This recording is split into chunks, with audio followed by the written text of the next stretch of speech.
On Mrs. Pallavi Rao Chaturvedi, Content Director of Brainy, Preschools and Activity Clubs.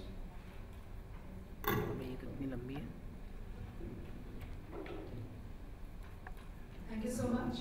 I would really love to congratulate the panel on the dais. I think the creativity and the passion with which each of these amazing ladies is approaching the preschool vertical is truly inspiring, and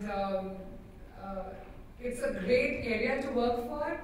You feel the satisfaction when kids graduate from your preschool, and you just continue with the hope that kids going into future education, into university education, they've got the right start, and you put in the best from where you can. Very quickly, I'd like to introduce myself. I'm Pallavi. I represent the ISET group. We are a diversified education group currently running 2 universities in India, 3 in the pipeline. We work in skill development with about 15,000 franchisee centers spread across all states in India. Last year we began preschool education, and we currently have 10 preschools by the name of Brainy Preschools and Activity Club. Currently we are operating in Tier 2 cities and Tier 3 cities in India because we believe preschool education hasn't reached there. There's a lot that can be done to induct parents and kids from that area. So I actually like to take a step back from even preschool. I will be talking about stimulation in children as early as 6 months to 2 years. The World Health Organization actually says that the first 1,000 days are very critical in the life of a child, and that goes not just for nutrition but also for early stimulation. A couple of pictures, and maybe you can tell me what you find common. Salman Rushdie, Tiger Woods, Vishwanathan Anand, and Shreya Ghoshal. Anything common you see in all of them? You're very Indian. Well, Indian origin. No, not all of them. Tiger Woods definitely not. They're all famous. They're all famous, yes, that's a good start. But let's see. Tiger Woods started at the age of 4. Shreya Ghoshal started at the age of 3. Salman Rushdie was actually an active leader by the age of 4. And Vishwanathan Anand, again by the age of 4. So these kids are actually poster kids of early stimulation. That's not to say that if we go home and start training our kids in chess tomorrow, they might become Anand. But the chances of them loving what they're doing and their love for learning is likely to be a lot more. So today I'm going to talk about the importance of early stimulation. I think the principles, quality standards, and best practices in preschool education have been very adequately covered by the rest of the panelists, so I'll be talking about early stimulation. What is early stimulation? It is a set of techniques and science-based activities applied systematically and sequentially in kids from the ages of 0 and 4.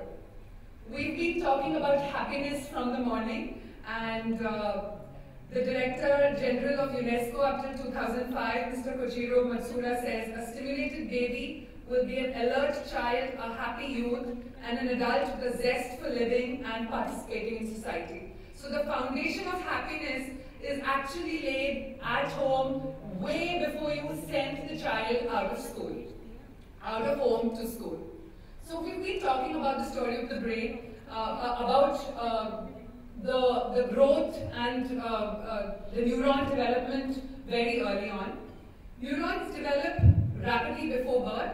At birth, infants have almost all the brain cells they have.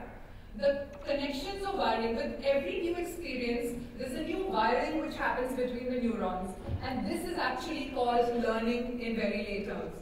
At 3 months, the baby has its peak, which is about 1,000 trillion synapses. So like, we just heard, like Swati just mentioned, that the mother and the father's focus is completely on feeding and diapering. Who is taking care of food for the brain? Who is taking care about stimulating and energizing the brain? Unfortunately, not too much. Early childhood experiences physically determine how the brain is wired. Early sensory experiences create new synapses. Synapses is nothing but a connection between 2 neurons. And this is like not just science. we actually see that people, that prodigies who've been playing piano from the ages of 3 and 4 actually have differently developed fingers or differently developed limbs, because that's the way their brain has been working to help them adapt to the skill that they are trying to experience. The number of connections goes up and down by 25% or more depending on the enrichment of the environment. So this is typically the nerve connections. If you see, at 9 months, between 1 and 9 months, there are a crazy number of synapses being formed. And if you actually don't provide stimulus and don't provide the right input, you are wasting something which is called the golden window of opportunity. You're actually depriving the child, where you think, in India at least, it's a very popular notion that, oh, the kid is only 3, let him relax at home, he has all his life to go to school or college. But the point is, these are the years when the child is equally hungry and craving to get stimulus.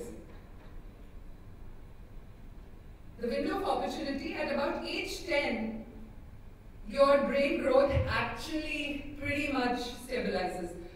So what we are now is the product of what intervention or what stimulus our parents and teachers and environment gave to us between the ages of 0 and 6. Learning right now is very superficial, and there are no real nerve connections being formed at this age.